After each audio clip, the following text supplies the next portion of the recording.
Good evening. How much do you think it costs to save the world? I am talking about the last 18 months that have gone by, when wave after wave of pandemic has hit us. In some countries, there is a fourth wave of the pandemic going on. What has been proved is that wherever vaccinations have taken place, there have been some breakthrough infections, but this has not led to intense hospitalization, ICU admissions, and death. Wherever there have been no vaccinations, the disease has been deadly. The Delta variant is a wild card in the world economy. But what has happened in the last 18 months is central banks have printed $834 million for every hour for the last 18 months. America alone has printed $4 trillion.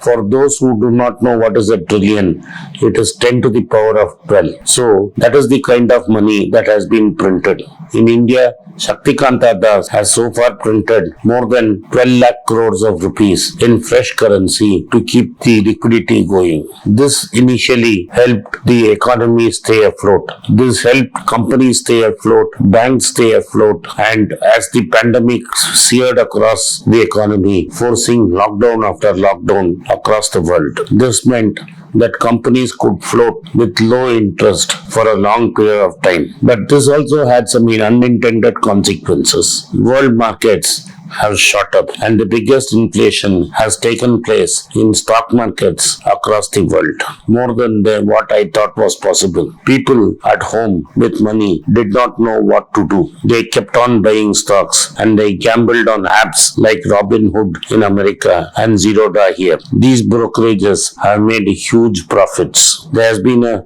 spurt of fundraising. In America, there is something called SPAC, that is a company with a blank check. The company does not know what business it's going to do. It's just going to raise money, wait, and then find a target and merge with it. To make sure that these SPACs were successful, they had celebrities to sponsor it, like Jennifer Lopez. In India, our own Ajay Devgan and Mani Ratnam sponsored a SPAC along with a former chief of Reliance Entertainment. This was the kind of money that flew into the system. The money flew into the system such a way that there was a K-shaped recovery. All this I've talked about is for the rich and the powerful. But America and other countries also gave huge stimuluses. The money that the central bank printed went through the government, through bank borrowing, through bonds, and they gave away liberal fiscal incentives to help consumers. Most of them got stimulus checks. I'm very happy to say that even Indian software engineers who are working there for $4,000 to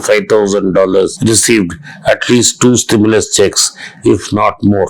All these stimulus checks helped America to rebound very quickly, and within 2 quarters, the American economy has crossed the pre-pandemic level. But there were supply chain constraints and labor not willing to work for low wages. This meant that rising requirement jobs and people were not willing to work and wages went up. This also resulted in wholesale inflation going up, especially the commodities inflation, which shot through the roof. All this has made the central bankers very worried. The Bank of New Zealand was supposed to increase rates this month, but the spread of the Delta variant meant that New Zealand had to lock down itself for 3 days, and Bank of New Zealand held its fire. But there are other countries like Brazil and Russia which have already started to increase rates and have increased rates by 1% in the last policy meeting. The American Central Bank is very nervous about ending the taper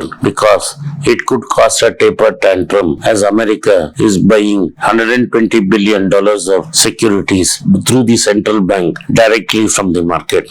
The fear is if this is stopped, then the whole market will go into a turmoil. There's a recent paper in Financial Times which argues that these central banks printing money have had limited impact. The impact has come when the government has taken this money and transferred it to the poor and the middle class. Otherwise, the actions of the central bankers have done nothing but to keep the borrowing rates for government low.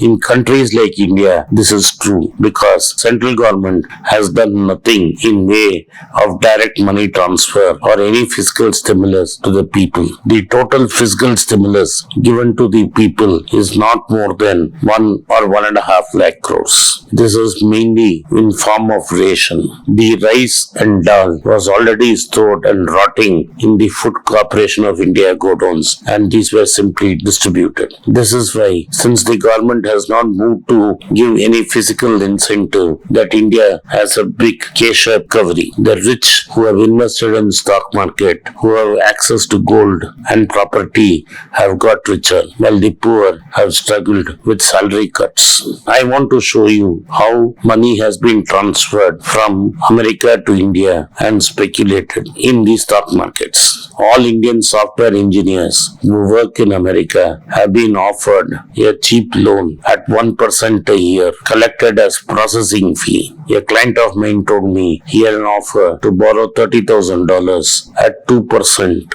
as processing fee and no interest thereof.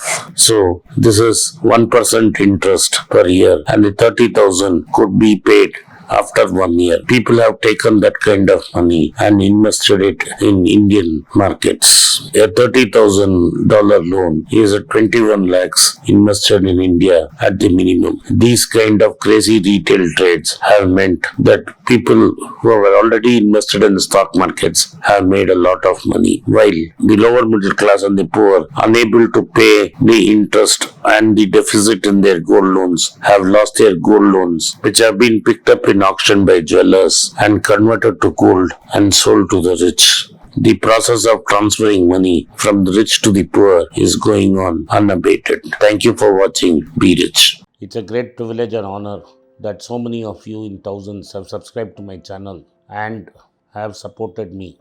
I have written 2 books in English, The Alchemy of Money and Ordinary Stocks, Extraordinary Profits. These books are published by us and are ready. If you want to procure a copy, send us a message to the WhatsApp number given below and my team would respond to you. If you want an Amazon Kindle copy, you can click the link below. Finally, those who wish to consult with me can send a mail to berichenglish@gmail.com. Once again, I thank you for your support. If you like this video, press the subscribe button of my channel, hit the like button and turn on the bell notification.